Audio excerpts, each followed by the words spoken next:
learner. I welcome you all to the MOOC on Principles of Electrical Sciences. I am Dr. Sanjay Agarwal, Associate Professor in Electrical Engineering, School of Engineering and Technology, Indira Gandhi National Open University, New Delhi. In previous session, we discussed phasor diagram and equivalent circuit of transformer on no load. We have also discussed working of transformer on load with help of phasor diagram and equivalent circuit of transformer. In this session, we will discuss working of actual transformer, or you can say real transformer, with equivalent circuit diagram and phasor diagram with different load like resistive load, RL load and RC load. So question arises, what is an actual transformer? So actual transformer can be defined as when primary and secondary leakage reactance X1 and X2 are considered, and primary and secondary resistance R1 and R2 are also considered for the study, and actual transformer have also iron and copper losses. Actual transformer has exciting resistances R0 and exciting reactance X0. So first of all, we have to understand what is a mutual and leakage fluxes. So here you can see in the diagram. So when AC supply is given to the primary winding of a transformer, an alternating flux is set up in the core, and whole of this flux links with both the primary and secondary winding. However, in an actual transformer, both the winding produce some flux that links only with the winding that produces it. The flux that links with both the winding of transformer is called mutual flux. The flux that links only with one winding of the transformer and not the other is called leakage flux. The primary ampere turns produce some flux that is called phi L1, which is set up in the air and links only with the primary winding as shown in the figure, and this is called primary leakage flux.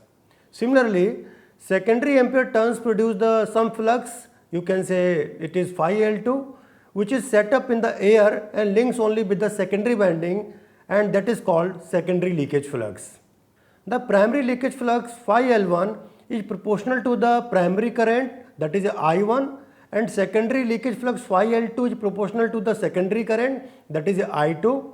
The primary leakage flux phi L1 produces self-inductance, you can say it is L1, which is in turn produce a leakage reactance X1 is equal to 2 pi f L1. Similarly, secondary leakage flux phi L2 produces leakage reactance, it can be denoted by X2, and the value of this X2 will be equal to 2 pi f L2, where this f is a frequency and L1 is the inductance of the primary coil and L2 is the inductance of the secondary winding. So in an actual transformer, the primary and secondary winding have some resistances represented by R1 and R2. These resistances can be shown external to the winding when you study or you analyze the circuit for the transformer. Now we have to understand equivalent circuit of an actual transformer on load. So here you can see that at the primary side, supply voltage V1 is applied, and just we are assuming that primary winding have a resistance R1, and due to this leakage reactance phi L1, there is one leakage reactance is generated, and this reactance can be shown as X1. So here you can see in the diagram. At the same case, you can see in the secondary side that V2 voltage is the voltage across the load, and due to this load that current I2 is flowing, and this E2 is the induced EMF in the secondary side, and R2 is the resistance of the secondary winding, and X2 is the leakage reactance of the secondary winding. So the resistance and leakage reactance of the primary winding are responsible for some voltage drop in primary winding. Here you can see in the diagram, when you apply the KVL starting from the supply voltage, so you can see, you can write the equation like V1 minus I1 R1 minus I1 JX1 is equal to what? E1. That means whatever the induced EMF is producing at the primary side, it is equal to V1 minus I1 R1 minus I1 JX1. This equation can also be written as, when you take this I1 R1 and I1 JX1 to the right hand side. So it can be written as B1 is equal to what? B1 can be written as E1 plus I1 R1 plus I1 JX1. Now you can see here the E2 voltage is the induced EMF at the secondary side. So here you can also write the expression. That means you can write this E2 minus I2R2 minus I2JX2 is equal to B2, where so you can also write that B2 is equal to what, or you can say you can write E2 is equal to what, B2 plus I2R2 plus I2JX2, where this current I1, if you are considering at the primary side, this I1 current is nothing but it is a algebraic sum of current. This I0 current, you can say that is a no load current, and this current I1 dash is nothing but this is a counterbalancing current which is used to counterbalance the flux generated by the current at the secondary side, that is by the phi2 produced, which is produced due to the N2 into I2. Similarly, the resistance and leakage reactance of the secondary winding are responsible for the some voltage drop in the secondary winding. So you can write E2 minus I2R2 minus I2JX2 is equal to what? It is equal to V2. So if you are rearranging these terms, so this can also be written as E2 is equal to V2 plus I2R2 plus I2JX2, or you can write B2 is equal to E2 minus I2, because I2 is a common, so you can write B2 is equal to E2 minus R2 in bracket R2 plus JX2, and this R2 plus JX2 is what? Basically it is a impedance of the secondary winding. So you can write B2 is equal to what? E2 minus I2 Z2. So this Z2 is the impedance at the secondary side. Similarly, you can also write E2 is equal to what? E2 can be written as B2 plus I2 in bracket R2 plus JX2, or in other words you can write E2 is equal to B2 plus I2 Z2. So this equation will be very useful when you will draw the phasor diagram for the actual transformer at different load. This load may be the resistive load, it may be the RL load, it may be the RC load. So now we are going to discuss phasor diagram of an actual transformer for the resistive load. So here you can see the equivalent circuit diagram of the actual transformer, where this B1 is a supply voltage, R1 is a resistance of the primary winding, X1 is a leakage reactance at the primary side, and E1 is the induced EMF at primary side, E2 is the induced EMF at secondary winding, that is called E2, R2 is the resistance of the secondary winding, X2 is the leakage reactance of the secondary winding, B2 is the voltage across load, and I2 is the secondary current. So here you can see that you have to draw the phasor diagram. So you can start from the secondary side, and because this R2, X2 are connected in the series, that means same current is flowing I2. So that means this current is common, so you can take I2 as a reference. So just you draw the phasor of the current I2. So here you can see in the phasor diagram, this OI2 is showing the magnitude of the current which is flowing at the secondary winding, right? Because this load is resistive at the secondary side, that means whatever the voltage drop across load will be there, it will be in phase of the with the I2. So this OA is showing the value of the voltage V2 across the load. Here you can see in the phasor diagram. Now there is a I2 R2 drop is there. So this I2 R2 drop will be in the same phase as of I2. So here it can be denoted as AB is I2 R2 drop. Now another drop is due to this leakage reactance X2. So here you can see that in case of inductance, current always lags behind the voltage, or in reverse you can say that voltage leads with respect to the current. So there is a voltage I2 into X2 which will lead by the 90 degree by the current I2. So this BC is denoted voltage drop as I2 into X2. So as per the Pythagoras theorem, you can find out the impedance of the secondary winding, that is Z2, or you can say you can find out the voltage drop across secondary winding if you want to write in terms of the Z2s. It can be written as I2 into Z2, which has been shown by the AC, right? So this E2 is what? This E2 is the phasor sum of B2 plus I2R2 plus this I2 into X2. So this E2 can be written as E2 is equal to B2 plus I2 Z2. So this is the phasor at the secondary side. Now we are going to draw the phasor diagram at the primary side. So as you know, there is a two equation for the primary side. One is V1 is equal to E1 plus I1 R1 plus I1 JX1, right? So because here you can see that OI1 dash is the current that is called counterbalancing current, and this current counterbalance the current I2. So just opposite of OI2, that you can draw the equal magnitude of phasor. It can be denoted by OI1 dash, right?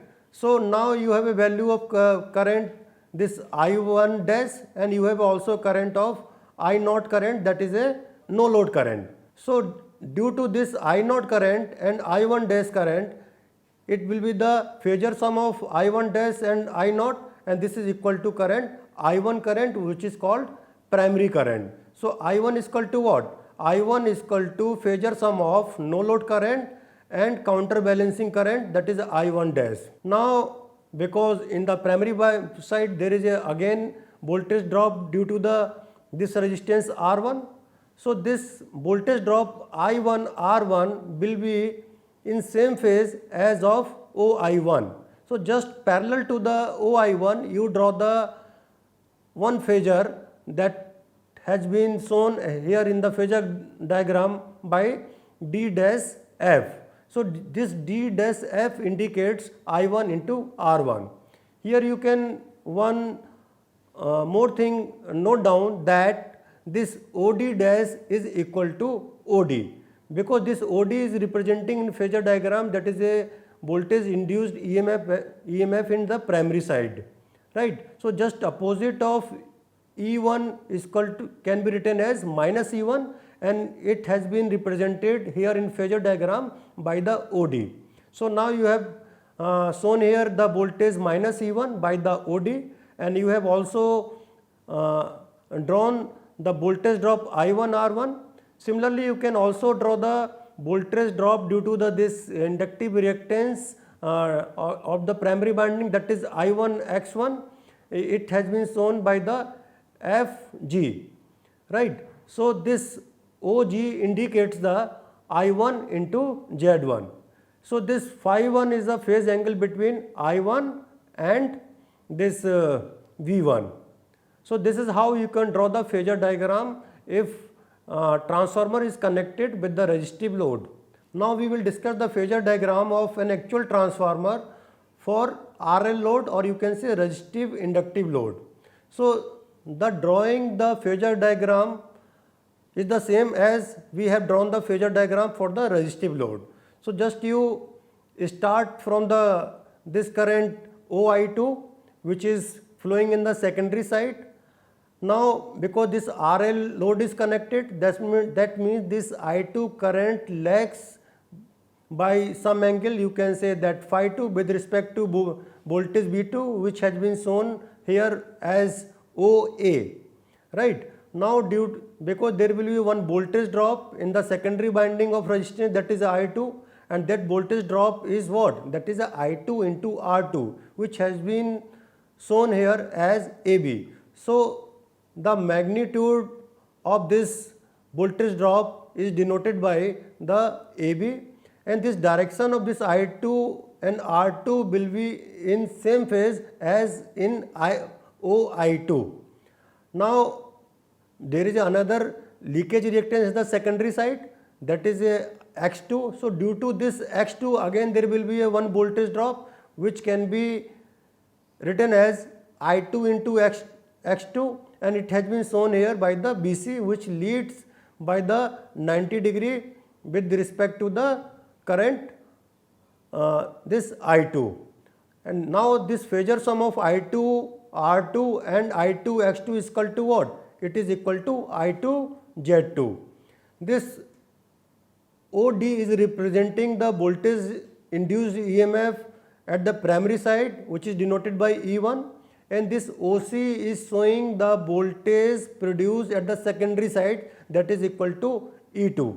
So E2 is equal to 1. E2 can be calculated with the help of phasor diagram here. So E2 can be written as E2 equal to B2 plus I2R2 plus J I2 into X2, or you can write E2 is equal to B2 plus I2 into Z2. Now we have to draw the phasor diagram at the primary side. So this OI2 is the current flowing in the secondary side, and due to counterbalance there is another current that is called I1 dash.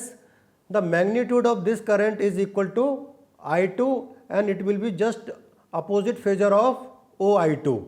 So this OI1 dash is a counterbalancing current here. Now there is another one current that is called no load current. So I1 current is the primary current which is flowing in the primary winding. It is equal to the algebraic sum of current, that is a no load current, plus counterbalancing current, that is I1 dash. Now this OD dash is representing as a voltage equal to minus I1. That means it is just equal to OD, which has been shown here E1, and this OD dash is representing as minus E1. Now there is a binding resistance at the primary side, that is a R1. So due to this R1 there is a voltage drop I1 into R1, and this I1 and R1 has been shown here in this phasor diagram by DF. Now again there is a voltage drop due to this leakage reactance X1 in the primary side. It can be shown here as I1 X1, and it has been shown as FG. Now this phasor sum of this I1 R1 and I1 X1 is equal to I1 Z1. And what is the value of this supplied voltage V1? This V1 is equal to what? Phasor sum of minus E1 plus this I1 Z1 is equal to the supplied voltage V1. So this is how you can draw the phasor diagram of an actual transformer for RL load. The third load that we are going to discuss here, that is a resistive capacitive load. Now we are going to discuss or draw the phasor diagram of an actual transformer for resistive capacitive load.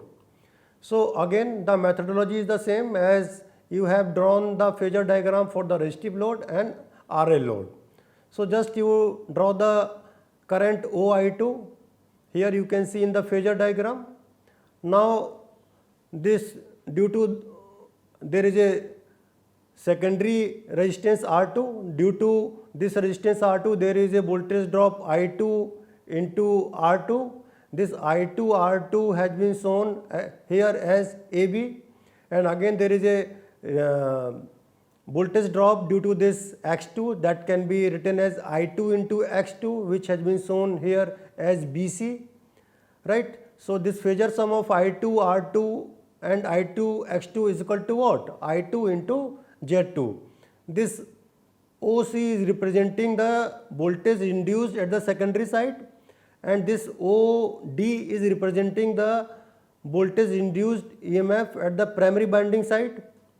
So now you have drawn the phasor diagram at the secondary side. So this value of E2 is equal to what? E2 is equal to V2 plus I2R2 plus I2JX2. This can also be written as E2 is equal to B2 plus I2 into Z2. Now you draw the counterbalancing current, that is a I1 dash. So this direction of this I1 dash current is just opposite to the current of OI2. It will be out of phase, that is by the 180 degree. So now you have drawn the phasor of OI1 dash. Now you can draw the primary current I1. This primary current I1 is equal to what? It is the phasor sum of no load current, that is I0 plus I1 dash. So this I1 can be written as I naught plus I1 dash. Now again there is a resistance at the primary side, that is R1, leakage reactance X1. So due to this resistance R1, there is a voltage drop I1 into R1, and this I1 R1 will be in same phase of as of OI1. So this I1 R1 has been shown here as DF. Now due to this leakage reactance X1, again there will be one voltage drop, and that voltage drop is what? That is I1 into X1. So it has been shown here as FG, which is representing I1 into X1. Now this phasor sum of this I1 R1 plus I1 X1 is equal to what? It is I1 Z1. Now phasor sum of this minus E1 plus I1 Z1 is equal to V1. So V1 can be written as E1 plus I1 R1 plus I1 JX1, or it can also be written as E1 plus I1 into R1 plus JX1. Now on the basis of the phasor diagram, just we can write some expression. So first phasor diagram that was drawn for the purely resistive load, where in purely resistive load, that is a phi is 0, that means angle between voltage and current is 0. So you can write from the phasor diagram, this E2 is equal to what? This E2 can be written as under root B2 plus I2 R2, this is a horizontal component, plus I2 X2 square. That means you can calculate this induced EMF at the in the binding with help of the Pythagoras theorem. That means you square the horizontal component, and then you square the vertical component, and then you add this, and then you take under root. So this E2 can be written as E2 is equal to under root B2 plus I2 R2 whole square plus I2 X2 whole square. So this can also be written as E2 is equal to B2 plus I2 R2, and this E1 can be written as E1 is equal to E2 upon K, where this K is a transformation ratio which is equal to N2 upon N1. Similarly, you can also write the expression for the supplied voltage V1. It can be written as E1 square plus I1 R1. So similarly, you can write the expression for the B1. It can be written as B1 is equal to E1 plus I1 R1 whole square plus I1 X1 whole square, and then you take under root of this quantity. This can also be written as B1 is equal to E1 plus I1 R1. Now similarly, you can write the expression for the RL load with help of the phasor diagram, as we have already discussed. So this E2 can be written as under root B2 plus I2 R2 cos phi plus I2 X2 sin phi whole square plus I2 X2 cos phi minus I2 R2 sin phi whole square. So this second term, that is a I2 X2 cos phi minus I2 R2 sin phi, it is a very less, or it can be neglected because this quantity is very less. So this can be written as E2 is equal to what? E2 can be written as B2 plus I2 R2 cos phi plus I2 X2 sin phi, where this R2 is the resistance at the secondary side and X2 is the leakage reactance at the secondary side. So this E1 can be written as E1 is equal to E2 upon K, where this K is a transformation ratio, and this K is nothing but it is equal to N2 upon N1, or you can say it is equal to V2 upon V1. Now we can also write the expression for this RC capacitive load.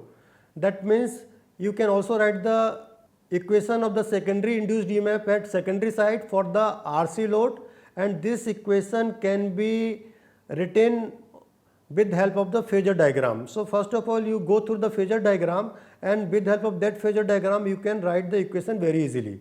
So this E2 can be written as under root B2 plus I2 R2 cos phi minus I2 X2 sin phi whole square plus I2 X2 cos phi plus I2 R2 sin phi whole square. So this second term can be neglected because the value of this second term is very less. So you can write E2 is equal to B2 plus I2 R2 cos phi minus I2 X2 sin phi.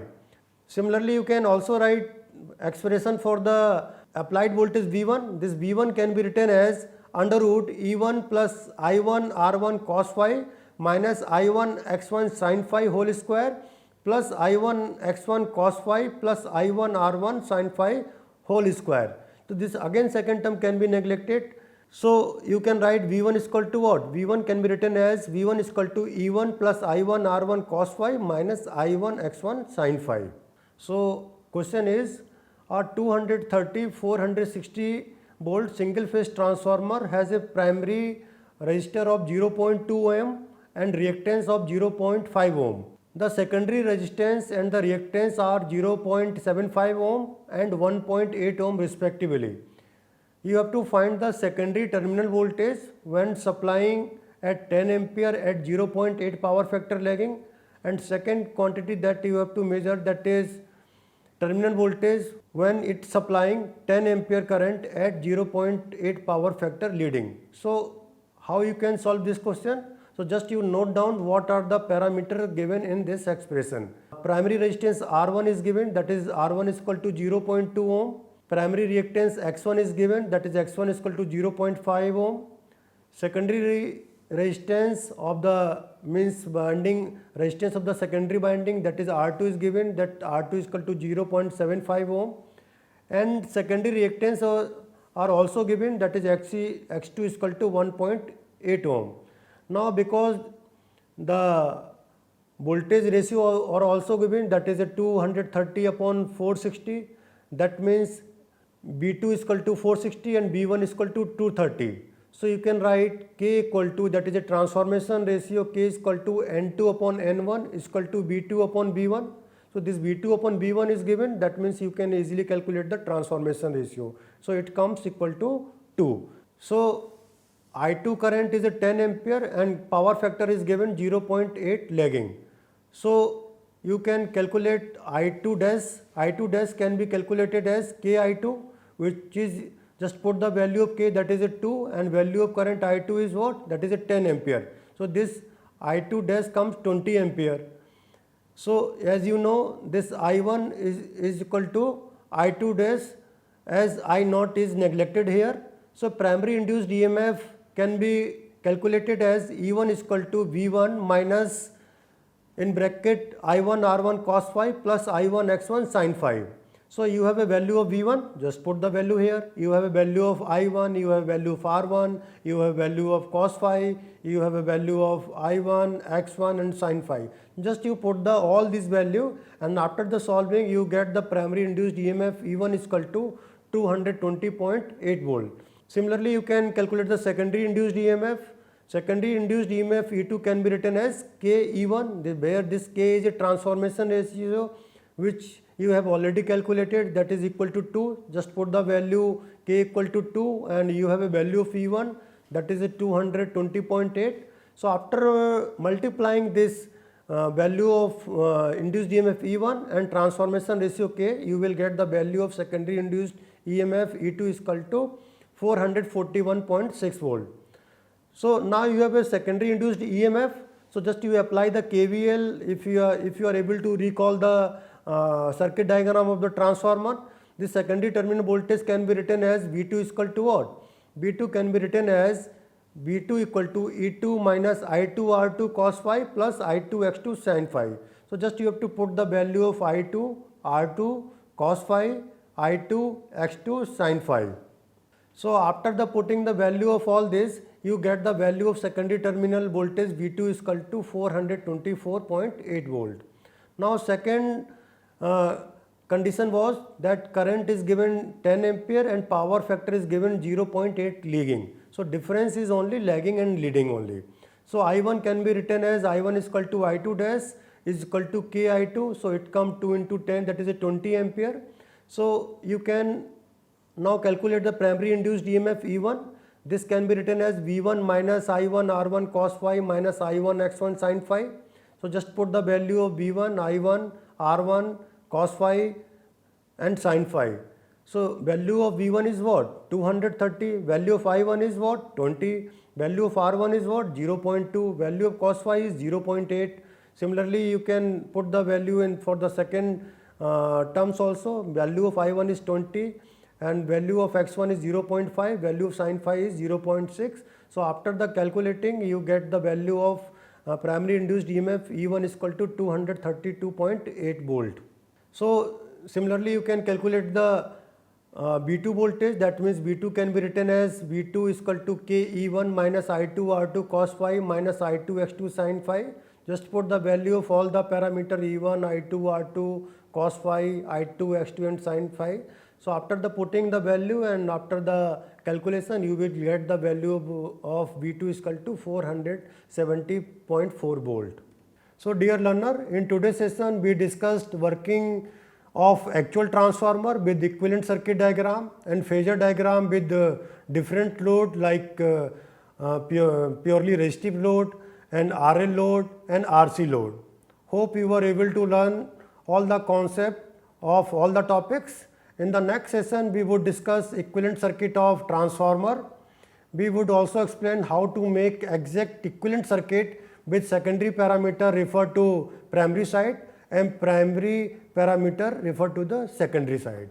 Thank you very much.